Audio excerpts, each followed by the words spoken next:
What is going on YouTube? It's your boy RunGood coming back at you with yet another video by popular demand today. I'm going to go through some of my favorite cards in my personal collection. A bunch of you have asked me to do this, and yeah, I'd be happy to share some of my favorite cards. My collection's sort of eclectic. I have my player collections, and then I have like a lot of lower end stuff, a lot of Seattle stuff. And my philosophy when collecting cards, I collect cards based off just what I like. And mostly that leans heavily into set design and specific players. I put a lot of value into how cards look, not just their monetary value or their popularity in the hobby. I really, truthfully do not care about that when collecting cards and putting cards in my PC that I'll never sell. A perfect example of that is, the Zion Silvers that I hit during the Prism Chase earlier this year, even through Optic and Mosaic, some of that nice stuff. You'd be surprised that, it was fun to hit that kind of stuff. But for me, the chase was a lot more fun than holding on to expensive cards for the sake of holding on to expensive cards that I don't necessarily love. I love the chase. The chase is extremely fun. Doing the YouTube channel is extremely fun. But for me, one of the most fun things in the hobby is, flipping cards and prospecting on that end, especially with basketball, and now we're doing it with football. It's also just the rip and flip and the kind of economics like that. But I do have some player collections that I want to talk about, and I do have some cards with extremely sentimental value to me that I do want to talk about as well. So I did want to stop the video really quick right here just to let you guys know that cards like my Jason Tatum Purple Fast Break and my Zion Mosaic Silver rookies, also a couple of my higher end LeBrons that I had graded, and just a few other cards are part of my PC, but they're cards that kind of have a price that I'd be willing to sell if the value ever reaches that amount. So cards like that are in my ComC account, and that's why they are not featured in this video. Let's go ahead and get into this big stack first, and you may have been able to figure it out, but if you didn't, it is all Shawn Kemp. This is my current project. It is the 2019-20 Shawn Kemp Rainbow. I think I might have mentioned this on the channel, but I've been collecting this rainbow since Prism dropped earlier this year, and I think I'm just down to, actually, so I have everything down to, I'm missing the Mojo. The Mojo is numbered to 25. I'm missing a True Gold, and I'm missing everything lower numbered than 10. So I'm missing like the Neon Green, and obviously all the 101s. If the Nebula ever shows up or the Black ever shows up on eBay, good luck finding, or good luck getting those. The bidding war would be absolutely insane. But actually I wanted to go back and grab this card, yeah. Of this rainbow, these are my favorite two cards. This Team Color Pulsar Green is absolutely gorgeous in hand. This card just sparkles. And I might send some of these away. I think I was deciding if I wanted to put these in my latest PSA submission, and I think I'm just going to hold on to them because I want to get the rainbow down to at least 10, so I want to track down that gold. And then I might just submit them all at once. I need to take a better look at some of the, the lower stuff like the base and the silvers. Some of this stuff, and maybe repurchase some of these, hoping to hit 10s. But it would be cool to have them all encapsulated at once. But of the rainbow, my two favorite cards, without question, are the Pulsar Green and the Tiger Stripe. These Tiger Stripes are just amazing in hand. It's one of the best parallels that Panini does. I personally think they should be numbered, but it's kind of cool that they're short printed, so you don't know exactly how many of them are floating around there. So that is one of my current projects, especially with modern basketball, that Shawn Kemp Rainbow. Some other cards that modern basketball that I think you guys will find cool. I guess this one isn't really modern, but on the Shawn Kemp front, this was one of my favorite cards as a kid. And I lost my one that I had back then, or I might have sold it. I don't know. But I bought it back. It's only, a $5 or $10 card. But again, this is a perfect example of a card where it's not how much it's worth, it's how cool it looks. And to me, that was always my favorite Sonics uniform. And to me, the design with the gears in the background and the way the card pops, the foil, just super, super cool. Get into some of these other ones. I have a couple My Houses in here. This is my favorite insert set of this year. And hopefully at some point I'll replace this purple Zion with a holo to go along with my LeBron. Yeah, inserts just kind of came back this year, guys. And this was by far my favorite insert design. I believe you guys remember I hit the Tatum Gold, and I am regretting selling that. I wish I hadn't sold that card. And I don't really regret too much in the hobby, but That's one of the cards that I sold this year that I'm like, damn, I wish I would have kept it. So who knows, maybe I'll get that one back. It would be amazing to have a LeBron gold, but those go for crazy amounts of money. I don't think I could justify it. I like some LeBron stuff, but that's like nosebleed to me. And it's not even nosebleed to a lot of people, but to me, like having a $1,000+ LeBron card, I don't know. Like I collect them, but that almost doesn't seem practical. So I have these right now, and I really, really like them. And I have another LeBron that I really like as well, and that's the Goodwin Champions numbered to 10, 1 of 10 actually, that I pulled out of a blaster box. And that video is available on the channel if you want to watch it. But just we stopped at a Walmart on our way home from the coast, a little vacation, and all I found was those 4 blaster boxes, and sure enough, this little guy was hiding inside. This one I do have slated to go off in my PSA submission, and it does have some chipping on the top on the foil.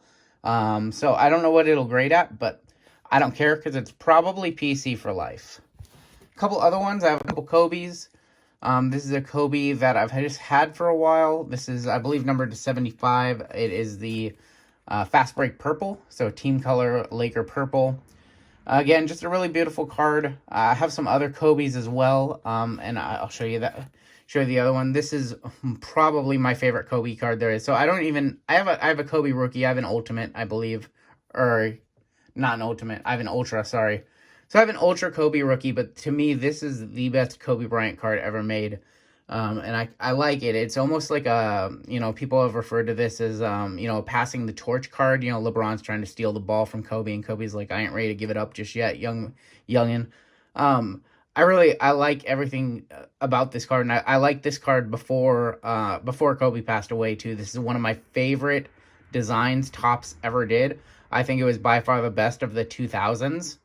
And we haven't seen anything outlandish like that again with the team colors, like in those colorful circles. I would like to get this in a gold, or not a gold. I would like to get this in a chrome, maybe even a refractor someday. But again, those are outlandishly expensive. So right now, I'm happy with just having the base. All right, get into some of my other stuff. Let's go ahead and talk about my player collection. I'll save this for the end. So I do have some Tim Lincecum cards. He is one of my player collections. This card means a lot to me, and the reason this card means a lot to me, this is just the refractor from Heritage that year, and I believe it's numbered to like 558.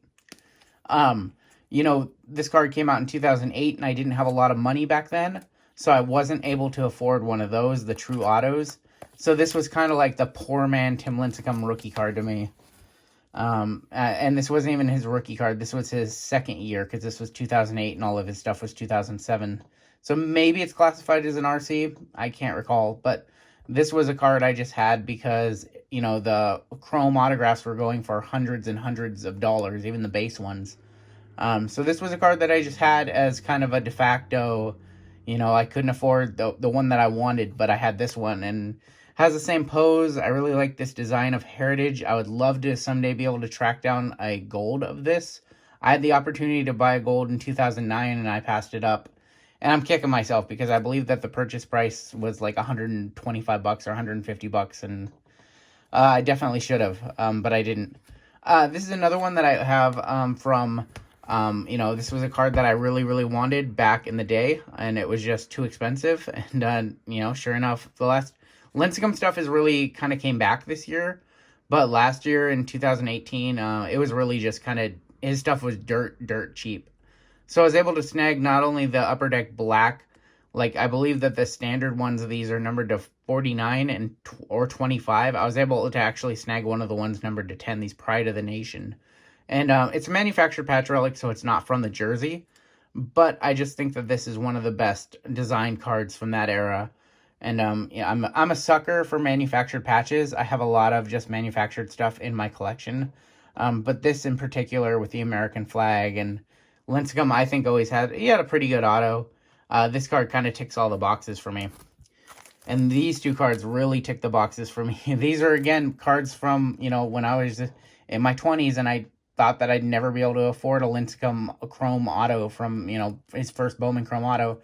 And sure enough, I was able to get these at just dirt cheap. So I actually paid more for the blue, crazy enough, than I did for the gold. Just kind of funny how that works. For the gold, I think I paid like $75 for it, and for the blue, I paid $125. So I think I'm in these cards like $200. I can't believe anybody would sell them at that price. But Lincecum, just kind of a hero to me. The Giants and the Mariners have kind of been my two teams. The Giants, I have a lot of family in the Bay Area. I was born down in California, so a lot of my family is Giants fans. And watching Lincecum just be absolutely dominant, and he's from Bellevue, Washington. So hometown kid on one of my favorite teams of all time. Just 2 Cy Youngs, 3 World Series. He'll be one of my favorite pitchers probably till the day I die. And I think I've told the story with this one. I actually pulled one of these when I worked at a hobby shop in 2008. I only worked at a hobby shop for 6 months. This was one of my first hobby boxes that I actually did. When I came back to the hobby, I took a little break during my high school years and my first couple years out of high school. So I really wasn't active in the hobby from, I want to say, around 2002 to 2007 or 2008. And then this was one of my first hobby boxes, and I pulled a Lincecum Red Refractor from Bowman Chrome Draft.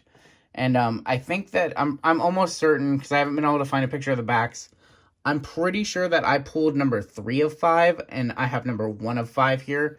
But I sold this card in 2010 when I sold my version of this card in 2009 or 2010 when I was, at a low point in my life and I needed some money.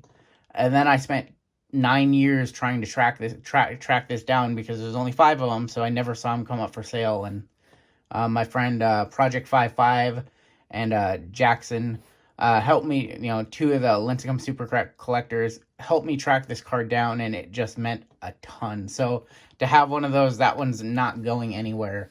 Come over here to my Mitch Haniger collection. So a lot of you guys know I PC Mitch Haniger. So I'll show you some of this cool stuff.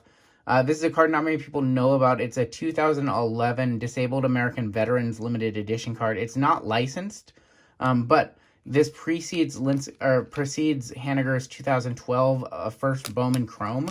So this is actually his first professional card. It's for, was this like the Green Bay Bullfrogs or something like that down there? And I think that's like a amateur league or something like that.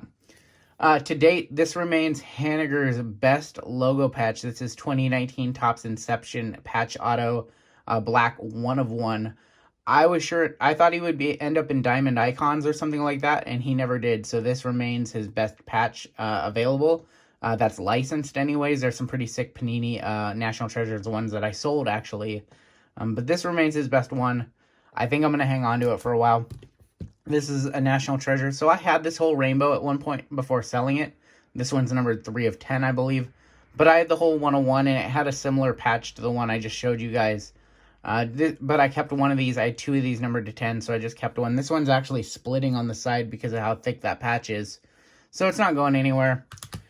This one's 2017 Topps Heritage Gold Refractor, numbered to 5. I actually had 2 of these at one point, and I decided to sell one of them to a local collector who big on Haniger as well. Again, just a cool card to have. Not many people own a Heritage Gold Refractor of their player, so it's cool to have one of those. And then not many people own Topps Chrome Red Refractors of their player collection. And I own not 1, not 2, not 3, but 4. So I have 2 of each, 2 of the non-autographed reds and 2 of the autographed reds. And I actually sold one of the non-autographed reds to a local collector so I could get that back at any point I wanted to. So realistically, I have 50% of all of the Mitch Haniger red refractors from 2017 Topps Chrome. So that's a long-term goal to me. If I could track down the other 5, that would be absolutely incredible. That's kind of a bucket list for me in the hobby. And to go along with that, I know a lot of you guys know that I have this card, and a lot of you guys know the story, but I also have the Superfractor, and this was a card 3.5 years in the making. This was searching eBay every single day looking for this card, and then when it finally showed up after all of those years and all of those searches, the seller put up a fight. I originally think I hit the bin for like $500, just no questions asked, and then I believe he put it up for 13. It was a thing where he canceled my sale, then he put it back up for more. I don't remember the whole thing, but all in all, I paid about $1,300 for this card. I don't think anybody would have paid more than $400 or $500 for it, but for me, this card This is one of the few cards in the world that doesn't have a monetary value to me. For me, it's just the fact of having it in my collection and not having to worry about tracking it down anymore. It's just great. And then just this All-Star Game patch. I do have a lot of Haniger's All-Star Game stuff. This is from Triple Threads. So I have another 101 from Triple Threads. Actually, I have 2 more 101s from Triple Threads. And then for the In the Name set from 2018 Topps Update, I have 3 of the 101s that spell out his last name. So I'm looking for the 4 other ones. But I've never seen a patch card like this. It looks incredible to me, and I love those stars and stripes. As you can tell with the pride of the nation, I'm really big on like the American flag and those kind of emblems and things like that. So, perfect card. All right, get down into here. I've been doing a lot of talking this video. Get down into here. Here are some cards that are sentimental to me. I didn't collect a whole lot of Felix Hernandez when he was with the team. I still don't have a 2004 Bowman auto, but I love these two. These are two kind of a newer patch auto that I wanted. I love this Dynasty set, and Felix has one of the best autographs I've ever seen. So I have a new patch auto, and I have an old jersey auto. And this was, again, a set from back in the day that I couldn't afford to own one of these, and now I can. I just realized I never took it out of the screw down that the seller sent it to me, and so I got to do that. This card means a lot to me. This is a 2017 Topps Acetate 1 of 10 True Rookie of Daniel Vogelbach. And it's not necessarily the player. I love Daniel Vogelbach to death. But it's the fact that one of my friends on Twitter sent me this card. Just a random act of kindness. And nobody's really ever done that for me before in the hobby. And so not only was it just, Daniel Vogelbach card. And I can't say that because some people have sent me some PJ Washingtons and stuff like that. So I can't say that at all. But when I opened the package and saw this card, I was absolutely floored. Because I don't even have a rookie acetate of Haniger. So to get this card was wild. Some fun ones. This is Dr. Jim Beckett, founder of Beckett. So I'm not a big fan of Beckett these days, but I am a big fan of Jim Beckett. Somebody I consider to be a friend in the hobby. And sure enough, I have one of these. This is actually a true Topps card, I believe. Forgot what set it was in. I think maybe, all-time fan favorites. So I think it was in Archives maybe, actually. So it's an actual card, Topps license card, and I have his autograph on there. Because we have ran into each other a few times. Last day, I believe, I see him every national convention, so hopefully I'll see him next year. All right, this card, I just love this card. This is one where it's only worth, 25 or 50 bucks or so, but I just love this card. I can't remember exactly what set it is from. Let's see, 2008. So it's from 2008 again. It might be Heritage. I can't recall. But I just love the look of this card. Just 52 mantle in gold refractor. What can you say about it? And there's also a blue, and there might be a few other colors. I have the blue, but we'll see if I can remember or track down the rest. But I love that card. This card just makes me laugh. It's from the 80s. It's from the Iowa Cubs. And it's Cubby Bear, and he just looks... I don't know who thought this was good to put on a baseball card. But yeah, I don't really have too much to say. The first time I saw it, I laughed. I knew I had to have one. Pokemon. I'm going to share with you guys my history with Pokemon sometime. I promise. But this is one of the best looking Pokemon cards I think they've ever created. Moltres, Zapdos, Articuno, and this is the sealed promo from Hidden Fates. So these only came in Elite Trainer boxes. I have about 10 of these, and I just like the look of it. I have a couple more. Let's go this one. Fred Hutchinson. I don't know if you guys are familiar with Fred Hutchinson, but if not, I recommend Googling and reading about him. Just an amazing human being, an amazing ball player as well. And, now we have the Fred Hutchinson Cancer Research Center up here in Seattle. Something that's near and dear to my heart. I was able to go to the luncheon last year where they handed out the award to Steven Spiscotti, whose mother passed away in 2019 or maybe late 2018. And it was just very, very inspirational. It's going to be a cause I always support, and it's all because of Fred Hutchinson and, the life he led. And it's just... yeah, that's really all I can say about it. So I have this. It's from 53 Topps. 53 Topps, I think, is my favorite Topps design of all time. No questions asked. I love that the living set from Topps is done in the 53 style. So 53 tops, just timeless to me. I like 53 tops more than 52 tops, for sure. And I was able to pick one of these up at the National Convention last year for, you know, like you said, $6. So that's cool. Lastly, a lot of you guys know I'm actually friends with Bam Margera.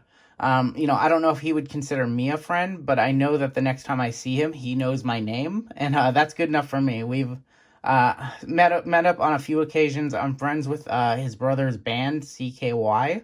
I've actually filmed for them on about 24 shows now. They're not doing too much these days. They've been around for over 20 years. They do a handful of tours in the summer usually, but they don't do they do like big like Warped Tour and stuff like that. They don't do little shows really anymore. But yeah, I've gotten to talk, you know, skateboarding with Bam. I've gotten to talk video with Bam because he produced some videos. He was heavily involved in his own MTV series. So yeah, it's just cool to have, you know, somebody that you know on a card, and somebody who I feel, I don't know, I just feel connected to him. I had like a lot of conversation with him. And lastly, I'll show you guys this card as a joke. I think it's pretty cool. I got this done. This is a custom card from PSA. My name is on it, so I'm just covering that up. But it's just a custom card that PSA was offering at the 2018 National, so I have it done. And if you look close, the card that's actually on it is that Mitch Haniger 101 from National Treasures that I was actually talking to you guys about. So it's cool to kind of have a card on a card. And yeah, so I really like having that card in my collection as well. Just you know, not worth anything. The only person who wants it is me. But I have it, and that's really cool to me. All right, that is going to do it. I feel like this video went a little bit longer than I wanted it to, but I hope you guys got from it what you wanted, because I had a lot of people who request this video. But yeah, overall, if I had to pick one card, if every card had to go, it would just be this one, just because of how linked I feel to it and spending that 3 years looking for it. So this is number 1. And this is number 2. So these are the top 2 cards in my collection, and these are all of my favorite cards. All right, that is going to do it for today. I hope you guys enjoyed it. Take care, stay safe, and we'll catch you next time on Down the Road.